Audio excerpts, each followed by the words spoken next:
Welcome back to the channel. It's November 3rd on a Tuesday. We are going to break down the UFC Fight Night, Thiago Santos against Glover Teixeira this coming Saturday. I know you guys haven't seen me do a video on UFC in about, let's check over here. It's been a minute. It's been a minute. You guys did good yesterday on that video with the DraftKings Showdown, 53 views. All right, I like it. 171 subscribers. Let's boost that up to 200 finally. Let's get there. Just about consistency. So I'm just keep putting out content. The last time I put out a UFC video, let's see, we got a lot of football, was 2 months ago. 2 months ago. Yeah, I did all right with the views on that. Okay. So we are going back to our bread and butter. UFC Fight Night. Thiago Santos going up against Glover Teixeira, like I said before. The UFC videos is a lot of information to break down because you got to watch tape. I'm not just skimming through these guys and like guessing. No, you got to look at tape and break down, who they fought and what type of fighter they are. They got good stand-up, good grappling. Are they a wrestler? Who the competition they face. It's a lot of breaking down. That's why I kind of stopped with those videos, but I had some time. I'm going to try to be more consistent with the UFC because I still love UFC and it's every Saturday. So we're going to hop into this card. I don't want this to be drawn out for 20 minutes. So let's get into it. Max Griffin, first fight going up against Ramiz Brahimaj. This dude right here, I don't know why he's underdog, but this dude, his UFC debut, okay, he's been trying to fight in the UFC for like what? The past two fights, canceled against Miguel Baeza and canceled against Takashi Sato, which could have been a knockout. That would have been crazy. But Brahimaj, debut UFC relentless wrestler and grappler. He's gonna go for the takedown immediately. Submission artist, and with all of his 8 victories coming by submission, um, he's not gonna make this stand up at all. Okay. As you see, all these wins: triangle choke, guillotine choke, rear naked choke. He's going up against, let me go down here real quick. He's going up against Max Griffin, a UFC veteran, currently 3-6 in the UFC. Fought some okay competition like Alex Cowboy Oliveira, Kobe Covington, and Mike Perry. Those fights he lost. Obviously, he's on a 2-fight losing streak, as you see, a lot of red. This guy is like a little stepping stool for real competition. I think Brahimaj is going to be too much for Max Griffin right here. The way he pursues his takedowns is going to be annoying for Max Griffin, who doesn't have good takedown defense at all. And I think Ramiz Brahimaj, who's been waiting to get his opportunity in the UFC, is going to take full advantage of this. And this is a great spot to get some value already at the beginning of the card. Ramiz Brahimaj is an underdog, and I like him over Max Griffin in his first fight. Next fight, we got Darren the Damage Elkins going up against Eduardo Garagori. He looks freaking gory in that freaking picture right there. Elkins, the Damage, is a little bit desperate right now. 36 years old. They're about the same height, about the same reach. Elkins edges in both of those areas, and Elkins is on a 4-fight losing streak right now. But this guy is an absolute UFC veteran in the game. He's been fighting since 2010 in the UFC and is on a 4-fight losing streak. Like I said, this dude is probably fighting for his contract. If he loses this fight, he's probably going to be out of the UFC. So he is fighting for a purpose. This dude wants to trade shots and stand up. Bad takedown defense, but is very skilled. Like, he's a freaking zombie. There's so many occasions where this guy looked like he's going to lose in the first and second round and has come back in that third round and won. In particular, this Mizrad Bektis fight, this dude was he got dominated in the first round, probably like a 10-8 round, came back and beat Bektis with a knockout punch in that third round. This dude is never out, okay? Never out. Never discount him. Okay, and then Eduardo right here is 1-1. So far in the UFC, fought a few guys making their MMA debut. But they weren't good competition at all. Pretty much. Beat, well, he lost to Ricardo Lamas and beat Humberto. He has good kickboxing, laser quick, not afraid in the clinch to use his knees. The only question is takedown defense and cardio. Most of his fights are finishes in that first round. And that is the real question. I don't know if he's going to take it to that next limit. He had a decision against Humberto, but I'm just saying, the way Darren Elkins is, it's going to tire him out. Like, this dude can look like he lost one round.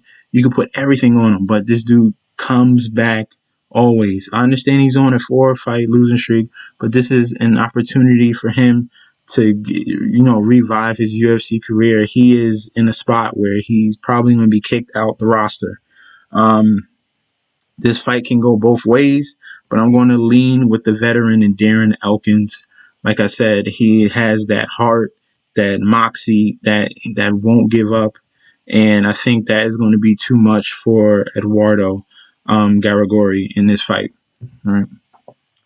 Next fight, we got Marcos Rogerio de Lima against Alexander Romanov, King Kong Romanov. This dude, they got they got the mummy. They got Imhotep over here from the mummy movies.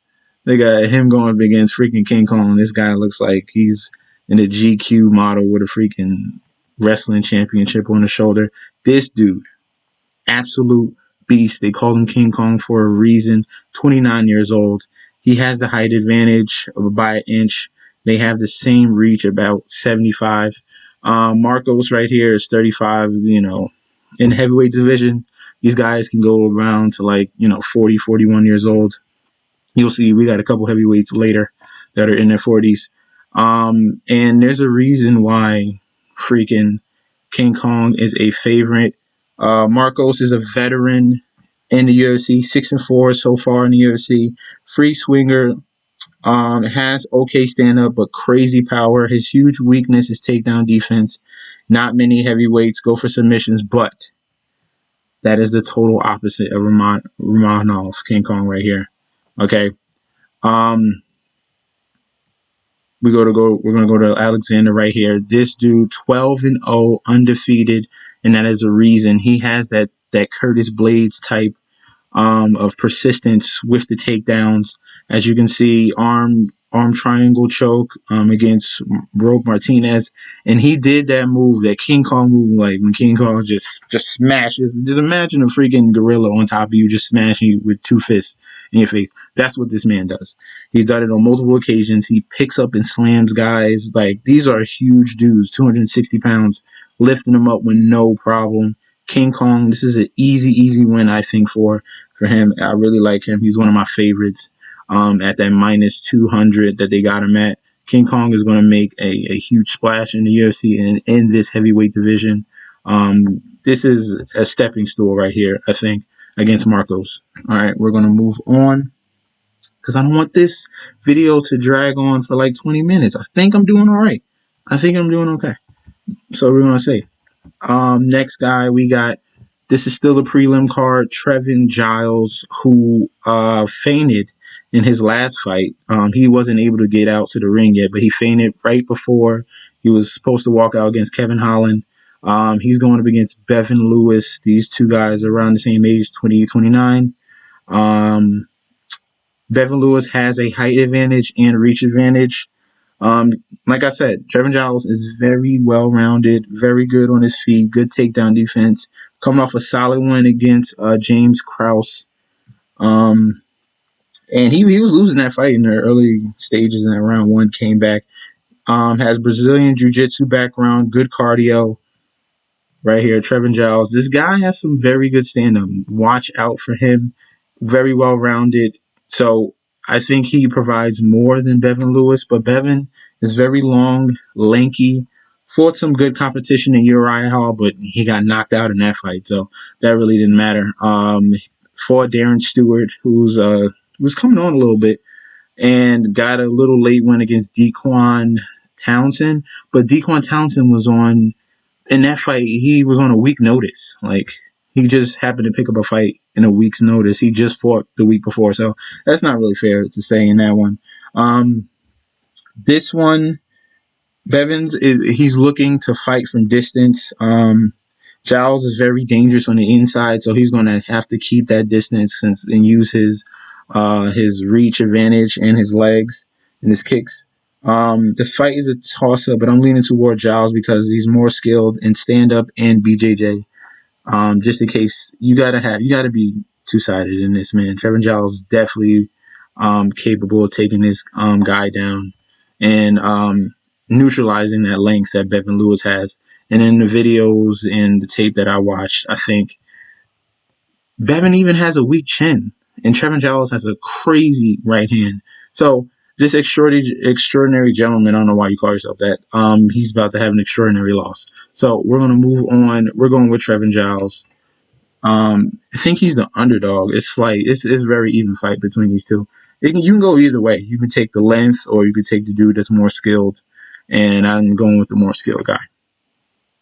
Next fight, we got Giga Chikaze is back in the UFC. This dude styled on his last guy.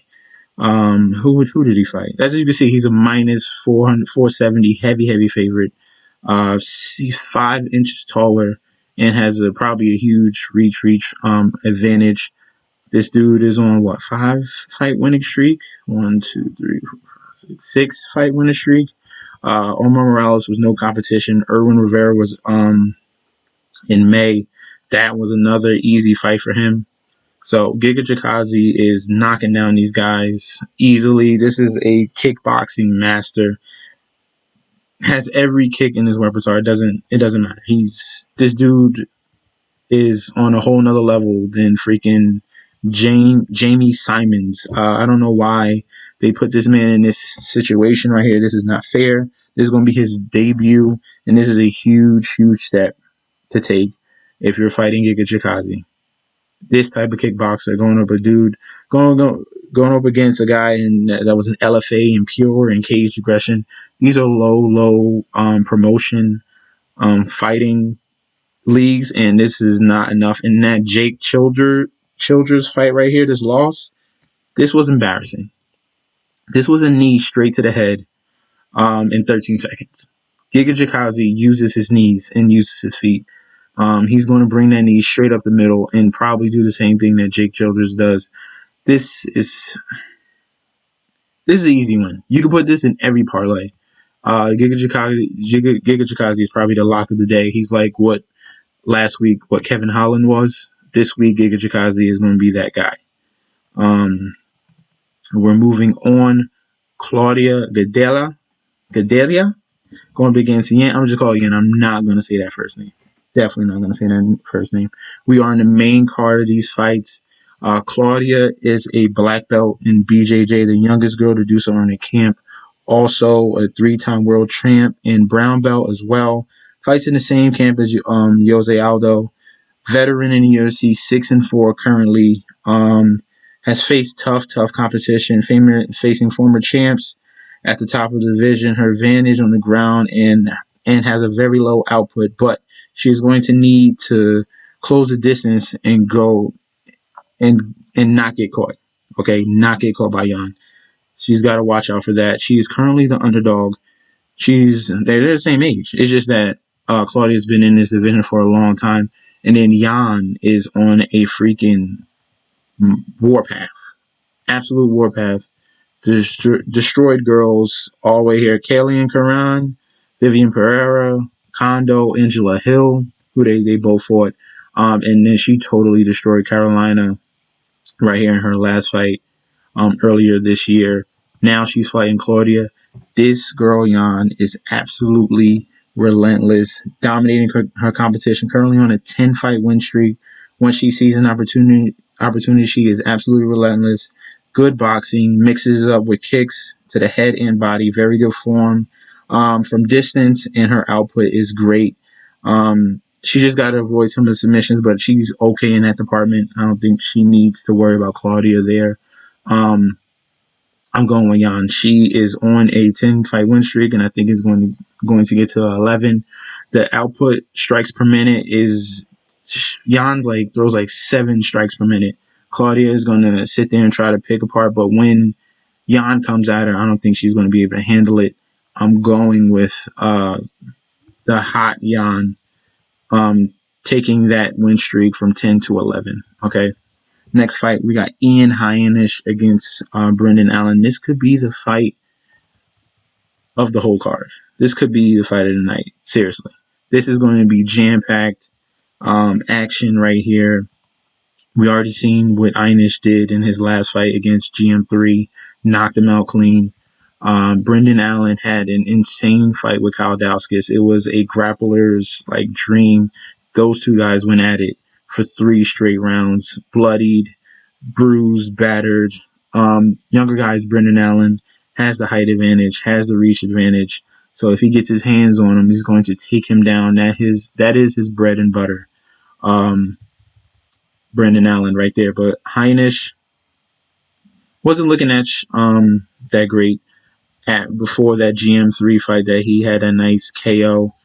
Switched it up, went more to Muay Thai striking for him. So Heinisch is very well rounded. He can handle himself on the ground. Just like right here in Cesar Fiera and Antonio Carlos Jr. Those are guys that's going to take you to the ground. But Brendan Allen is on a whole nother level. And when I see these opportunities, these wrestlers and grapplers that are relentless, you saw with last card at Philly for whatchamacallit, that was an absolute beast on the ground. Brendan Allen is that type of dude.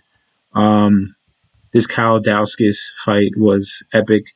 Tom Breeze was a good fight, and then a solid win.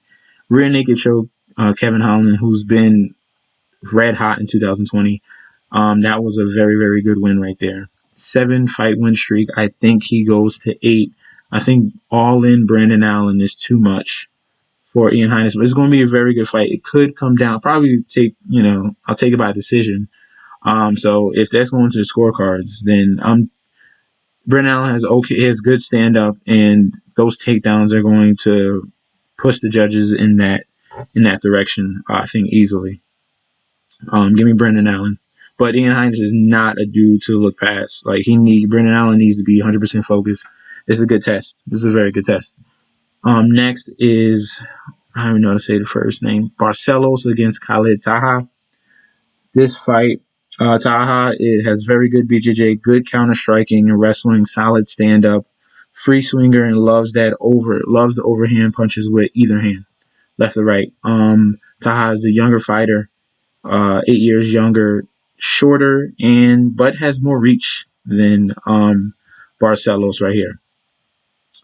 Taha's very up and down. He's okay. He's an okay fighter. But Barcelos right here, the only problem with him, as you saw his record, 15-1, 8 fight win streak. He needs to be more active. That is the problem. He's 35 years old. He doesn't have that much time in this bantamweight division. And this is his time to get a string of wins. He finally, it was a good thing. When did he get into the UFC? In 2018?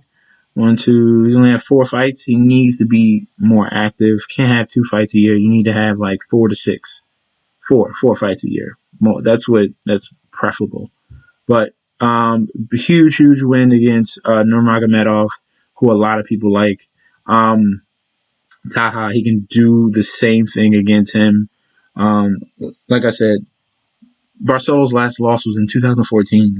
This dude is on a whole nother level, well-rounded, has ground game, has stand-up. I'm going with Barcelos in this one. He has kicks as well. I think Khalid Taha, it's this card is not, I'm not saying it's easy, but there's clear paths to victory right here that I'm seeing with just talent-wise. Barcelos, he needs to be more active. Brendan Allen is a very good wrestler. The list goes on and on. So we're going to get into the co-main event.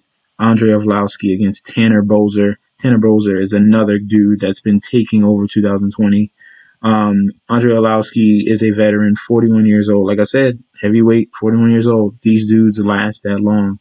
Has the height advantage by an inch, has the reach advantage. We already know the former champ right here, 29-19. Ridiculous amount of fights that he has already. American top team, very good camp coming from. The only common opponent that these two guys have is Felipe Lins. Arlovski took him to a decision, and Tanner Boser knocked him clean the fuck out. So losses to Rosenstruck, which was kind of he shouldn't have lost that fight. Lost to Augusto Sakai. I don't know how he beat Big Ben Rothwell, but I remember that fight though. Tanner Boser. We're going straight to Tanner Boser. After this Cyril Gane loss, he's been solid. He's been solid. You know, beat Daniel Spitz, lost to Cyril Gane. Cyril Gane is a freak of nature, but for wins against Felipe Lynch knocked him out and Pessoa knocked him out. This dude has went back to his whatever. He talked to his coaches and refigured it out. This dude is knocking out guys now. Clean. Give me Tanner Boser. He's been on a very huge hot streak. Like I said, last 2 wins were KOs. Has great cardio for heavyweight. Has leg kicks in his back pocket. Has the ability to take down his opponents. He's bringing the whole package to this fight. Andre Arlovski is definitely well respected, but I think he's past his prime, and I think he can stay. Tanner Boser will just stay with distance and just leg kick him to death, and he can win that way.